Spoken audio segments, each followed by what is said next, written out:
நம்ம அந்த காலத்துலலாம் பார்த்தோம்னா நம்ம பாட்டிமார்கள் நம்ம தாத்தாமார்கள்லாம் பார்த்தீங்கன்னா இட்லியோ தோசையோ சுட்டு சாப்பிட்டுட்டு இருக்க மாட்டாங்க. அவங்களுக்கு கிடைச்சது ராகி. அவங்க விளைய வைப்பாங்க, அந்த ராகி எடுப்பாங்க, அந்த மாவை எடுத்து முன்னாடி நாள் நைட்டே கரைச்சி வச்சுருவாங்க. அது அடுத்த நாள் புளிச்சிரும். அதை எடுத்து கூழாக குடிப்பாங்க.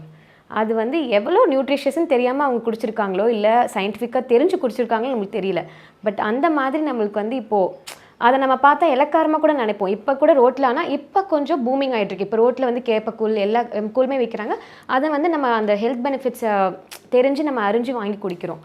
அதே இது நம்ம வீட்டிலே இன்க்ராப்ரேட் பண்ணலாம்ல. லைக் நம்ம வந்து நார்மலாக நம்ம தோசை மாவு அரைச்சி இட்லி மாவு அரைச்சி அதுக்கு நம்ம என்னென்னமோ வேலை பார்க்குறோம். அதுக்கு ஒரு 2 மணி நேரம் உட்காந்து பார்க்குறோம். அந்த வேலை பார்க்குறதுக்கு இது ரொம்ப ஈஸி. இது வந்து ஒரு கிடைக்காத பொருளே கிடையாது. ரொம்ப எல்லா மார்க்கெட்லேயும் கிடைக்கிற பொருள் நம்ம வீட்டிலே இருக்கும். கேப்ப மாவுன்னு ஒன்று வச்சுருப்போம், ஆனால் அதை யூஸ் பண்ணாமலே வச்சுருப்போம். என்றைக்காவது ஒரு அடையை போடுறது அதிலே இருக்கும். ஆனால் இது வந்து நம்ம அட்லீஸ்ட் வாரத்துக்கு ஒரு 3 நாள் 4 நாள் இன்கார்ப்ரேட் பண்ணலாம். அந்த மாதிரி இன்கார்ப்ரேட் பண்ணி நம்ம சாப்பிட்டா அதோட நன்மைகள் பல. அதை தான் நான் வந்து சொல்லணும்னு நினைக்கிறேன். அந்த நன்மைகள் பற்றி இப்போ நம்ம பார்க்கலாம்.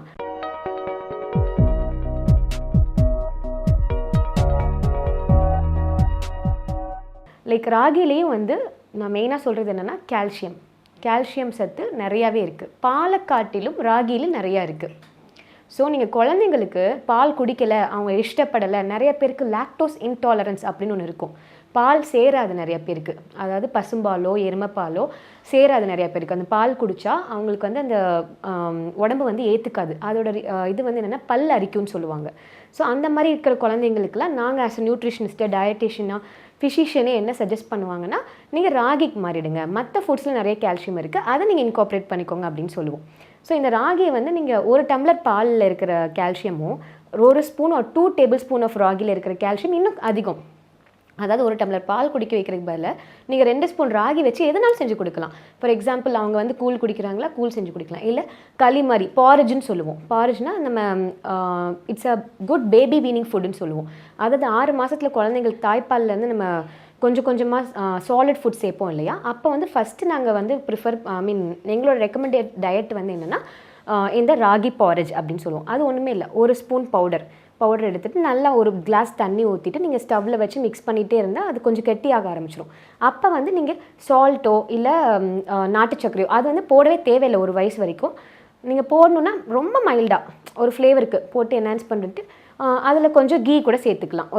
ஒரு நல்ல ஃபேட் சேர்க்கணும்னு நினச்சா ஒரு கீ சேர்த்துட்டு அதை வந்து ஒரு பவுல் மிக்ஸ் பண்ணிவிட்டு பேபிக்கு நல்லா ஆற வச்சு கொடுத்தீங்கனாலே உங்களுக்கு நல்லாவே அந்த சேஞ்சஸ் தெரியும். லைக் அந்த ராகியில் கால்சியம் மட்டும் இல்லை, அயன் சத்தும் இருக்குது, பொட்டாசியமும் இருக்குது. இந்த மாதிரி நிறைய நன்மைகள் இருக்குது. அது வந்து இவங்களுக்கு மட்டும் யூஸ் ஆகாது. ராகி வந்து இதில் இருக்கிற கால்சியம் வந்து திரும்பி நான் சொன்ன மூட்டு வலி இருக்கிற எல்லாத்துக்குமே யூஸ் ஆகும். ஸோ எல்லாமே வந்து ஈஸியாக இன்கார்ப்ரேட் பண்ணலாம். இந்த ராகி மால்ட்னு இப்போ ஒன்று நம்ம எல்லா கடையிலையும் வந்து இப்போ ரொம்ப பாப்புலர் ஆகிட்டுருக்கு. அது வந்து நான் பர்சனலாக எங்கள் அப்பா சொல்லி கேள்விப்பட்டிருக்கேன் ஒரு 5 years பேக். ஏன்னா அவர் சொல்லியிருக்காரு ராகி மால்ட்டுன்னு எங்கள் காலத்தில் நாங்கள் சின்ன வயசுலலாம் வந்து பெரிய பெரிய ஹோட்டல்ஸ் அப்படிலாம் போகிறப்ப அது வந்து இப்போ டீ காஃபி எப்படி பாப்புலரோ அந்த மாதிரி ராகி மால்ட் வந்து பாப்புலராக இருந்தது அப்படின்னாரு. அதோட ரெசிபி வந்து இப்போ தான் நான் தெரிஞ்சுக்கிட்டேன். லைக் அது ஒன்றுமே இல்லை, அதே மாதிரி தான் 1 ஸ்பூன் ஆஃப் ராகி ஒரு 2 டேபிள் ஸ்பூன்ஸ் ஆஃப் ராகி நம்ம வாட்டரில் போட்டு மிக்ஸ் பண்ணிவிட்டு நல்லா அது கொதிச்சுட்டு வர கன்சிஸ்டன்சியில் நம்ம கொதிக்க வச்ச பால் ஊற்றி நல்லா பண்ணிவிட்டு அதில் உங்களுக்கு நாட்டு சர்க்கரையோ இல்லை போடாமல் கூட நிறைய பேர் குடிப்பாங்க. உப்பு போட்டு குடிக்கலாம். இப்போ ஸ்பைஸ் பிடிச்சதுன்னா உப்பு, மிளகு, அந்த சீரகம் அந்த வாடை போட்டு குடிக்கலாம். இல்லைன்னா நாட்டு சர்க்கரை போட்டு குடிச்சிங்கன்னா நம்ம போன்ஸ் டென்சிட்டியும் வந்து அதிகரிக்கும். அதில் நம்ம கால்சியம் சத்து, ப்ரோட்டீன் எல்லாமே கிடைக்குது இல்லையா. ஸோ அதனால தான் வந்து இந்த ராகி வந்து நம்ம டெய்லி லைஃப்பில் இன்கார்ப்ரேட் பண்ணிக்கணும்னு சொல்கிறேன். ஸோ நம்மளுக்கு கிடைக்கிறத நம்ம ஏன் விடணும்? கிடைக்கிறத நம்ம ஒழுங்காக பயன்படுத்தி சாப்பிட்டோம்னாலே நம்ம லைஃப் நம்ம சொன்ன மாதிரி நல்லாயிருக்கும். இன்னும் ஒரு முக்கியமான விஷயம் என்னென்னா நம்ம தாய்மார்களுக்கு தாய்ப்பால் சுரக்கலை, அதுதான் வந்து மேஜர் ப்ராப்ளமாக இப்போ இருக்குது. அவங்களுக்கு என்ன டயட் கொடுக்கணும் அப்படின்றது வந்து நம்மளுக்கு எல்லாத்துக்கும் இப்போ கேட்டோம்னா நம்ம என்ன சொல்லுவாங்க, மீன் கொடுங்க, முட்டை கொடுங்க, இந்த மாதிரி கார்லிக் அதாவது பூண்டு நிறையா கொடுங்க, அந்த மாதிரிலாம் சொல்லுவாங்க. எல்லாத்துலேயும் இருக்குது, ஒத்துக்கிறேன். அதே மாதிரி நம்ம ஒயிட் ரைஸ் இருக்குல்ல, ஒயிட் ரைஸ் வந்து இட்ஸ் அ கார்போஹைட்ரேட் எடுத்துக்கலாம். பட் அதுக்கு பதிலாக நீங்கள் ராகி சப்ஸ்டியூட்டாக பண்ணுங்களேன். ராகி களி செஞ்சு கொடுங்க, ராகி கூழாக செஞ்சு கொடுங்க, இல்லை ராகியில் தோசை கூட செய்யலாம். ராகி தோசைலாம் எப்படி செய்யணும்னா ராகியில் ஒரு ரவை போட்டு தயிர் போட்டு அந்த மாவு மாதிரி பண்ணி கூட தோசை மாதிரி நல்லா ருசியாக கூட அதில் செய்யலாம்.